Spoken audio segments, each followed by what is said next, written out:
My name's David Wood. It's my pleasure and privilege to chair London Futurists and to introduce the various speakers for today. We're going to come to them shortly. They represent a number of different expertise and experience, and they're all in one way or another going to give a TED-style talk, 18 to 20 minutes, on some aspect of the agenda of the future which is particularly important for them. But we are going to try and do a discussion as well. And the way we're going to try and do the discussion, especially as more people arrive, it's difficult to be fair, handing around an old-style microphone to the right person in the audience who is going to ask the best question. So we're going to use modern technology to try and help us, which is Glisser.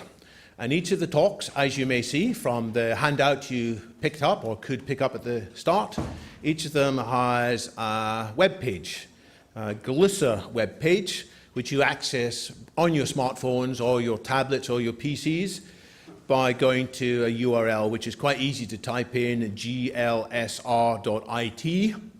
and then a /AF, stands for Agenda for the Future, and then a number depending on the talk. So I'm talk 0, and so we're now in the process of gathering potentially questions for what I say. Although, because we're a bit short of time, we probably won't go through many of them in practice, but that's how you get into the system. And if you do log in to that URL, you'll be asked to type in an email address. That's how the Glisser system works. You can type any email address in there you like, so long as it is a syntactically correct email address. We won't use that. And you'll get into something that will look a bit like this. There's a screen at the top, a headline slide with a picture of the speaker and the subject for what they're talking about. And at the bottom, there's the substance. There's the questions. And if you want to give more of the screen over to the questions, you press this button at the bottom, and it will take you up to a full screen set of questions. And on that screen, you can see you can sort the questions either by which is the most recent to be asked, or perhaps most interesting. And this is where the group democracy comes in, which has been the top most voted question. Because the ones at the top, the ones that the group as a whole thinks most deserve asking, are the ones that I, as the moderator, will forward to the speaker. So you vote for questions by clicking on the hand. Don't click too many. You can't undo. So don't just click something and say, yeah, I'm a friend of this guy, and I don't really like this question much, but I'll click for him. Because if you do that, then your most important thoughts will get lost in the noise. But you can click on a few of them to raise the priority. You can add your own question at the bottom. And my tip for you, if you do ask a question, is try to keep it brief. Because if you write a long essay, nobody's going to read your long essay, and it'll take you a long time anyway. So that's the group use of technology to try and improve the conversation. And I may use the old-fashioned microphone passing around from time to time as well. But I will take questions from the audience through this Glisser mechanism as we go. Now for some remarks from myself, my own reasons for organising London Futurists and for this particular event, Agenda for the Future. I'd like to spend 10 minutes, if I can, setting out the vision, which I call a Technoprogressive Vision, for how we can transcend many of the issues we are facing as a society today and many of the bad economic and political challenges that as a society we're facing today. So I'm going to outline a techno-progressive vision of, I think, a comprehensively better future. And I'll do that by setting out 4 thoughts which are quite current in political thinking, but which I think are big limitations. So I'm going to point out 4 problems in mainstream political thinking, which I think a techno-progressive vision will address. The first problem is that far too many people suffer short-sightedness in terms of what technology is going to be able to accomplish in the relatively short term. I'm talking about 5, 10, 15, 20 years.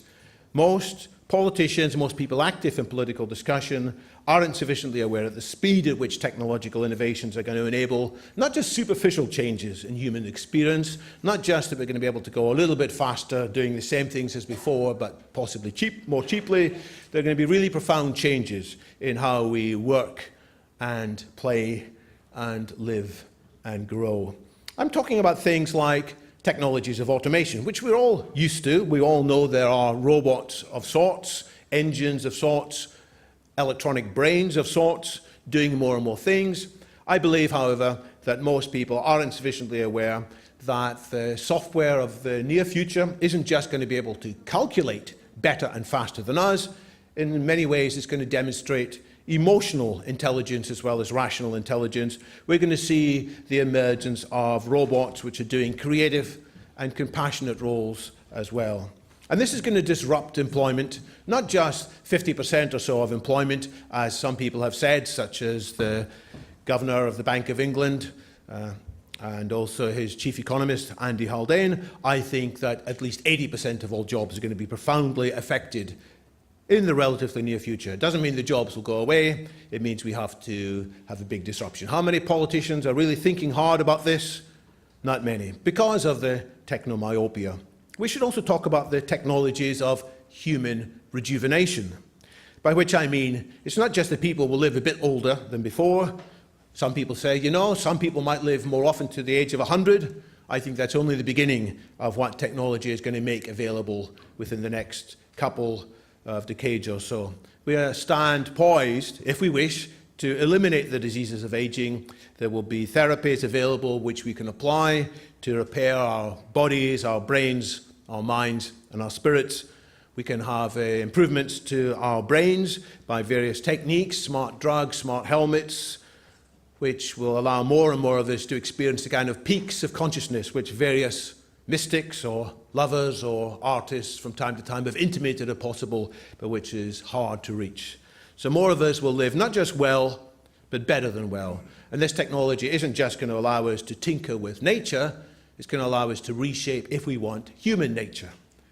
And that's definitely something we should think about carefully before we do it, or before somebody else does it, before we realize what's going on. We should also think about the rapid progress of technologies of interconnectivity. I mean that the physical world will have layers built on top of it, such as augmented reality accessed by various smart glasses. There'll be virtual realities in which more of us spend more of our time. These will be informed by sensors which are everywhere, cameras which are everywhere, all kinds of other sensors everywhere, which pose, of course, issues for our privacy, big issues for our privacy, pose lots of issues for our collective security, because as there are more connectivity, there are more opportunities for people to do bad things on our infrastructure, including distributing malware, which we're already seeing some of the risks from, including the spread of personally targeted biological pathogens. So we need to think about all of these things, and if we're short-sighted, we might be vaguely aware that a hurricane of sorts is coming. We might think, hurricane, that means strong winds, okay, and forget that hurricanes also dump huge amounts of water and other aspects. So let's address this techno-myopia. The second issue I want to talk about isn't something that applies to many people, to be fair, but the people who generally get that technology is going to change huge numbers of things sometimes fall into this second trap, techno-utopianism. A minority of futurists, but still a significant and vocal minority, seem to be very confident that technological changes, which will be significant, will inevitably lead to huge improvements for humanity. And they downplay the possibilities of destructive chaos, social alienation, and so forth. They seem to imagine that technology is a bit like a steam engine on a one-way track into the future, and all we need to do is get foolish politicians, regulators, economists, and whatever out of the way, and let the best technologists and the best entrepreneurs do what they know how to do, and we'll get to a wonderful future quickly.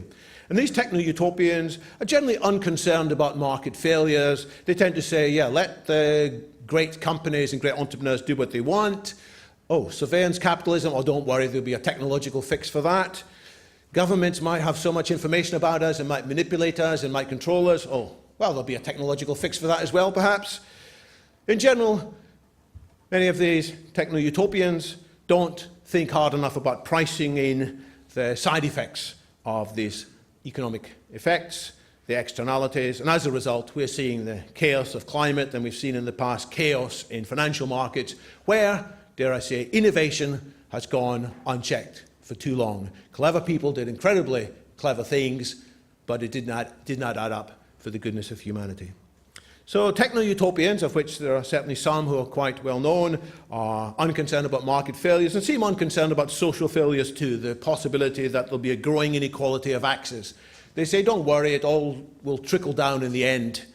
And that might happen, but it certainly might not happen as well. More people who may actually get some basic income to tide them by as regards their physical needs will still feel that their lives have become comparatively meaningless. And what will they do? They still have a hunger for meaning inside. They may be attracted to all kinds of extremist points of view, whether it's running off to join IS or running off to join some crazy political populist movement or something else, getting a hold of weapons along the way. So my second message for what can go wrong with the political discussion is if we're not careful, we may be led astray by siren voices of libertarian fundamentalism. I am in favour, absolutely, of freedom, but I do also think technology needs careful steering. It's not just put the foot to the pedal and go as fast as we can. We do need the brakes, and we do need the steering wheel as well. And society needs many institutions alongside the free market, which is a great institution, but not if it's the only institution that goes.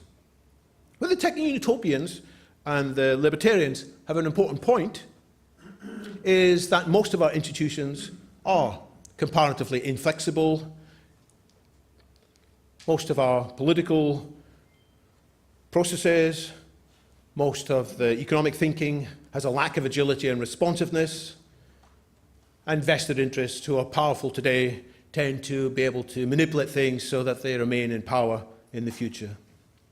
But this doesn't mean we should try and bypass all these institutions and bypass politicians. It means, to my mind, we should be applying the same technologies which can transform our healthcare and our automation and our connectivity. We should be applying them with wisdom to improve governance as well. A kind of democracy 2.0, if you will, rather than a democracy 1.0, a democracy in which the best ideas of the crowd as a whole can rise to the surface without being overwhelmed and changed by the louder voices of the powerful. We'll have automated fact-checking to help us along the way. But it's not just a matter of new technology. It's a matter of cultural changes as well. A cultural push for openness rather than secrecy, a cultural push towards greater responsibility so that people who damage society's well-being by spreading news they know to be false have more of a responsibility to for such things. More focus on integration rather than silos, a bias to the future rather than the past, and towards smarter institutions. You'll hear many of the speakers today emphasise the need for greater simplicity in some of the things we're doing, and I have a great sympathy for that. We have got very complex regulatory systems. I'm not saying we should make them more complex, I'm saying we should make them smarter, and we should make them more effective. Easier creation of cross-party initiatives. One of the biggest inflexibility is this two-party or three-party system that we've got, which constrains so much of our thinking, and we can move on away from localism all the time to international learning.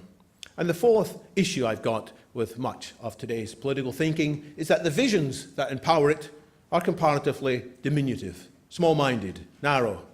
And we are lacking something that's going to appeal to people's true instincts and allow people to work together for a shared vision of a comprehensively better future. Instead, too much of our vision is dominated by fairly uninspiring, narrow ambitions, such as, let's improve the economy. And I've no objection to improving the economy. Absolutely, we need to have healthy growth, sustainable growth, green growth. But that is not an end in itself. Man cannot live by bread alone, as was said long ago. We need a bigger vision to emphasize human flourishing.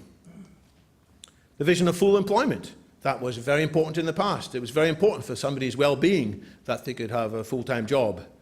But with what's now coming down the line in terms of automation, we have to re-ask the question, what's so central about paid work? As I said, the goal is human flourishing. Humans supported by the abundance of technology and given the chance to be truly full participants in that. And instead of looking just to my country or make my country great again, we need a vision which works at the right level of international relations as well. So I'm not going to ask about looking backwards. I'm asking very much that we should have a better vision for the future we can look forward to. A little bit like Arthur C. Clarke said on the occasion of the launch of 2001, the goal of the future is full unemployment, so we can play or flourish. Well, that was 1969. I'm trying to bring this up to date in my own work. There's a book that I'm working on, which is about 70% written yet. With all being well, it'll be ready before Christmas.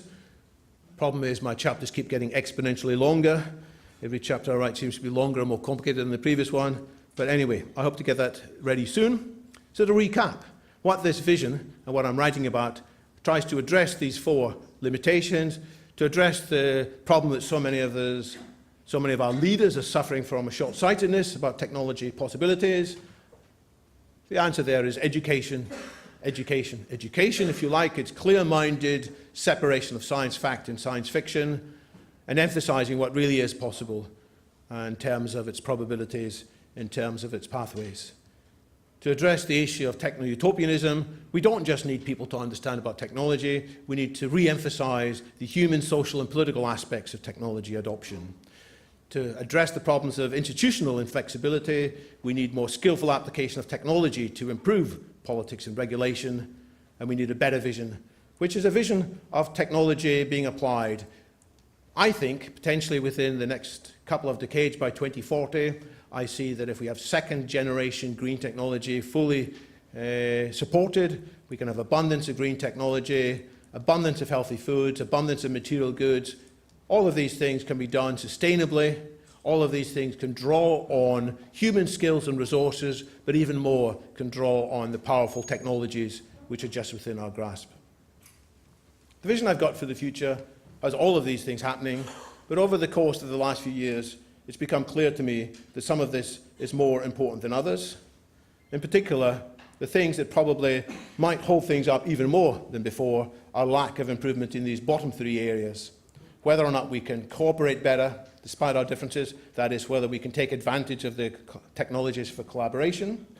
Then there's the issues of financial technology and economics, which may lead us backwards if we're not careful. And then the risks of politics, that it may very much get in our way. So what you'll hear, I think, from many of the speakers today is an emphasis on these last 3 areas. How can we have a better finance fit for the future, a tax system fit for the future, and politics fit for the future, or more generally, an agenda fit for the future. So that's my opening remarks. At this stage, if we weren't already 7 minutes behind schedule, I would dip into some of the things that have been loaded into Glisser. Let's just spend a moment doing that. Log in. And I've been speaking so fast, and so few of you are online yet, that it says here nobody's asked any questions. So that's fine. But in the next sessions, we're going to have more time set aside for questions.